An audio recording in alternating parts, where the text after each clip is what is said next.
क्या आप जानते हैं कि मलेरिया का जरासीम आपके जिस्म में 4 दिन से लेके 1 साल तक रह सकता है?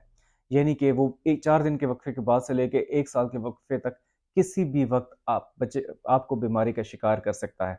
और अगर वो जिगर में चला जाता है तो 4 साल तक भी रह सकता है और 4 साल बाद हो सकता है रिलैप्स करे, यानी कि बीमारी की अलामात आपके सामने हैं। अब जिस तरह आप जानते हैं कि हमारी जो पॉपुलेशन है यहाँ पे 60% यानी कि 100 अगर हमारे पाकिस्तान में लोग रहते हैं तो 60% मलेरिया से किसी न किसी तरीके से मुतासिर हैं। और ये जान के आपको इंतहाई वो होगा, सदमा भी पहुँचेगा कि तकरीबन 4 लाख जो अमवात हैं मलेरिया से पूरी दुनिया में, इतनी मेडिसिन्स, इतनी साइंस में तरक्की और डेवलपमेंट के बावजूद हो रही हैं। देखिए, ये जो मलेरिया है ये फैलता कैसे है? ये एक फीमेल मॉस्किटो होता है, वो जब काटता है वो आपके खून में जाता है, उसके बाद जिगर में जाता है, जिगर से दोबारा खून में आता है और आपके जो रेड ब्लड सेल खुलिए, जो कि खून को लेके रवानी करते हैं, उनको मुतासिर करता है, उनको ऑब्स्ट्रक्शन करता है। उसकी उससे ये जो है मलेरिया हमारे यहाँ फैलता है। ये जो होता है ये फीमेल मॉस्किटो होता है, इसको प्लाज़्मोडियम कहते हैं। इसकी 4 टाइप्स हैं, फेल्सीपेरम है, वाइवेक्स है, मलेरिया है और जो इनमें से फेल्सीपेरम है वो सबसे ज़्यादा खतरनाक है। इसके अलावा जो है ओवेल भी होता है, सॉरी, चौथी जो किस्म थी वो प्लाज्मोडियम ओवेल की थी। अब जो सबसे अहम सवाल होता है कि आपको कैसे पता चलेगा कि आपको मलेरिया डेवलप हो गया, यानी कि उसके सिम्पटम्स क्या होंगे? देखिए, इसमें एक तो बुखार इंतहाई तेज़ होता है, शदीद तेज़ बुखार होता है, बीच में ठीक भी हो जाता है। रात को दोबारा जो है बच्चे को या बड़े को बुखार होगा। इसके अलावा चिल्स यानी कि कँपकँपी तारी होगी। उसके अलावा जो है भूख नहीं लगेगी, डायरिया हो सकता है, मोशन लग सकते हैं, जिस्म में दर्द हो सकता है बहुत ज़्यादा, पेट में दर्द की कंप्लेन हो सकती है और अगर ये बीमारी फैल जाए तो साँस के मसले-मसाइल के साथ भी आ सकता है।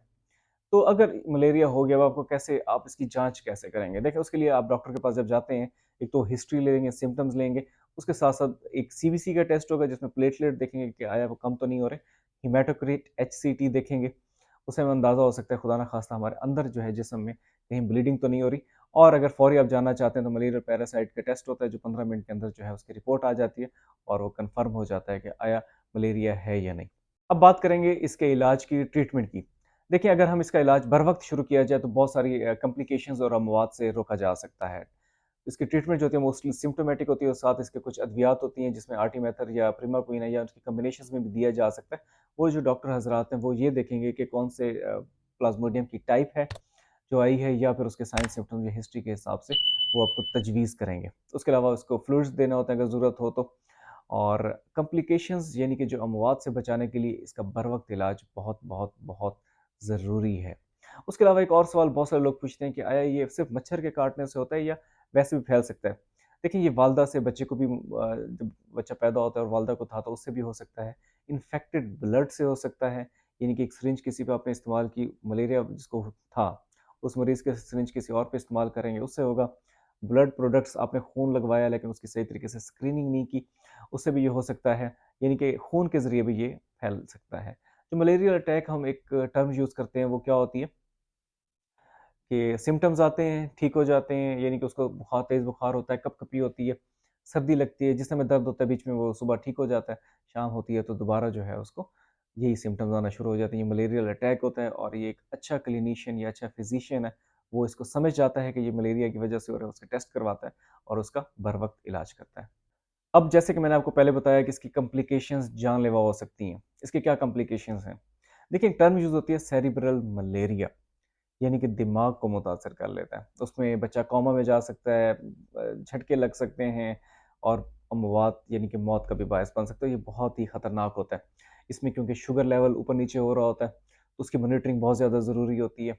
इसके अलावा आपने देखा होगा कि अगर मलेरिया अटैक सीवियर हो तो मल्टी ऑर्गन फेलियर, यानी कि जिगर, गुर्दे, जिस्म के किसी भी अज़ा को ये नुकसान पहुँचा सकता है और वो जो अज़ा काम करता है, वो उसका अपने काम से जाता रहेगा, जो कि अल्टीमेटली जानलेवा होता है। जब मैं शुरू में बताया कि 4 लाख अमवात अभी भी हो रही हैं, यानी कि पहले तो होता था कि अफ्रीका में हम सुनते थे कि 5 साल से छोटे बच्चे को मलेरिया और वो बचते ही नहीं थे। तो इसीलिए सफाई-सुथराई का इंतज़ाम बहुत ज़्यादा ज़रूरी है। अब मलेरिया से कैसे रोका जाए, बचा कैसे जाए? देखिए, प्रिवेंटेबल डिज़ीज़ है। आप आसानी से अपने आप को बचा सकते हैं। कैसे? गंदा पानी अपने घरों में, अपने आस-पास खड़े ना होना दें। उसके अलावा इसमें नेट्स का इस्तेमाल, जहाँ पे बहुत ज़्यादा मलेरिया जरासीम पाए जाते हैं, मच्छर पाए जाते हैं, वहाँ नेट का इस्तेमाल करें। मॉस्किटो रिपेलेंट्स बहुत सारे नाम के साथ आते हैं और आप जब जिस तरह मैंने ये हाफ स्लीव इस तरीके से की हुई है, आप इसको फुल स्लीव्स पहने उन जगहों पे जहाँ पे मलेरिया या मच्छर जो है ना बहुत ज़्यादा है। उसके अलावा जो है कोशिश करें कि गंदगी गंदगी बहुत ज़्यादा ख़तरनाक है और इसका हमें ख़्याल रखना चाहिए।